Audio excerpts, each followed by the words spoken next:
मीरपुर नाम के शहर में तेजस अपनी पत्नी नीरू के साथ रहता था। पति पत्नी दोनों ही नौकरी करते थे।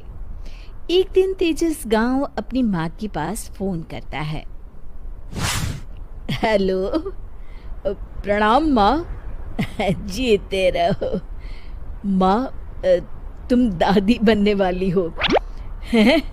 अरे वाह, ठीक है बेटा, मैं कल ही आती हूँ।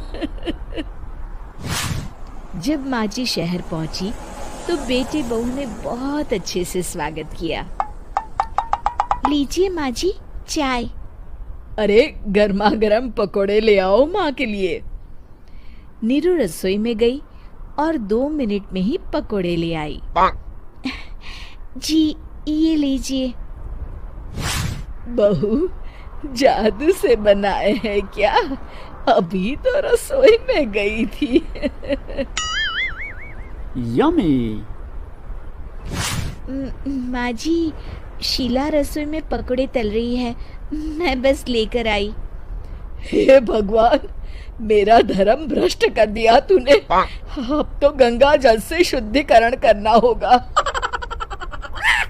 दूसरे दिन, माँ जी मैंने नाश्ता बना दिया है, ऑफिस जा रही हूँ।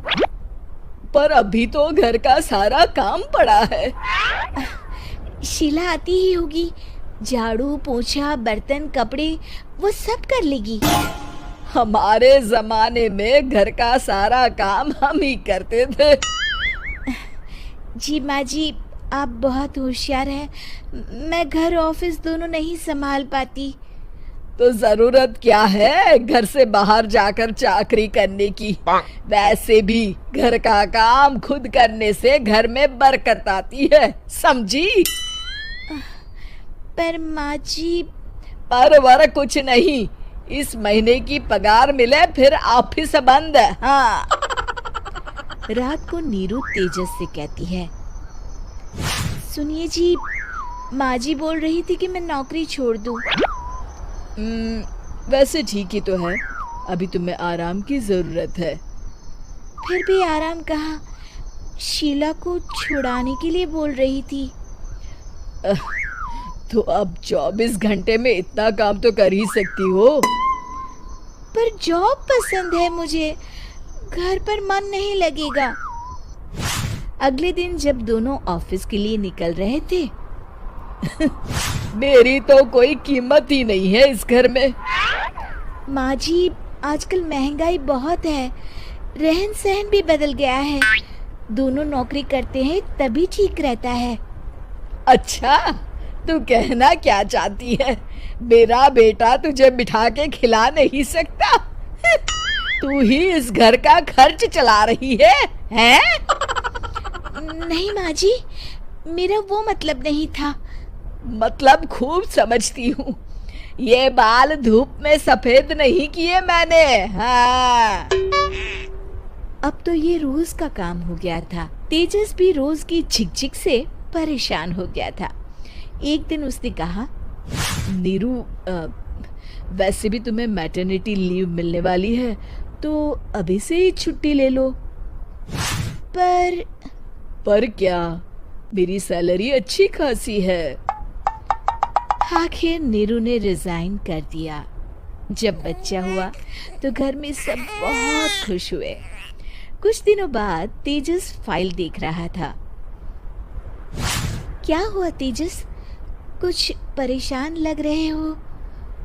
हाँ, वो हमारी जितनी सेविंग्स थी वो तो हॉस्पिटल में और छठी के फंक्शन में खत्म हो गई है नीरू। और अभी वैसे मंदी चल रही है तो मैं बोल रही थी कल मुन्ना को हेपेटाइटिस का टीका लगवाना है। नीरू, क्या पोस्टपोन नहीं कर सकते? नहीं जी, बिल्कुल नहीं। अब तेजस को समझ में आ रहा था कि उससे गलती हुई है। पैसों की कमी का असर घर के माहौल पर भी पड़ रहा था। अगले दिन, बेटा मेरा चश्मा और ये दवाइयाँ ले आना, पर्चा देते हुए माँ जी ने कहा। जी। तेजस, मुन्ना के लिए दूध का डिब्बा और डायपर भी ले आना, और ये किराने के सामान की लिस्ट है, इसे भी लाना है। तेजस गुस्से में लिस्ट मरोड़कर फेंकता है और चिल्लाता है, पैसे क्या पेड़ पर उगते हैं? ये ले आना, वो ले आना। अरे पर ये जरूरत का सामान ही है। वो गुस्से में बिना कुछ कहे ऑफिस चला गया। अरे अरे लंच तो ले जाइए। नीरू दौड़कर डिब्बा पकड़ाती है। एक दिन खाना खाने के बाद, नीरू, अब तो मुन्ना कुछ बड़ा हो गया, तो अब तुम वापस ज्वाइन कर लो ना जॉब। पर इस रिसेशन में जॉब मिलना बहुत मुश्किल है। ट्राई तो करो। फिर मुन्ना? माँ जी है ना, और एक फुल टाइम मेड भी लगा लेंगे। पर माँ जी, उन्हें तो पसंद नहीं।